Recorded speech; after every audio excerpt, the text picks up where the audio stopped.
Hi Matt, here is the C1 design which you've already commented on, but I just thought I'd get a little record of the 3D model before I moved on. In fact, let me move straight on to the next one, which is the lower half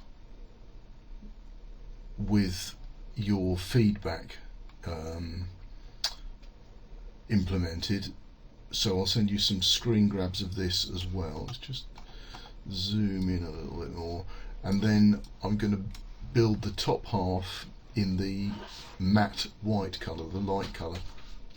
It won't let me build two designs in two different colours on one design, but I'll take some screen grabs and sort of fudge them together somehow or other. Okay, so more soon.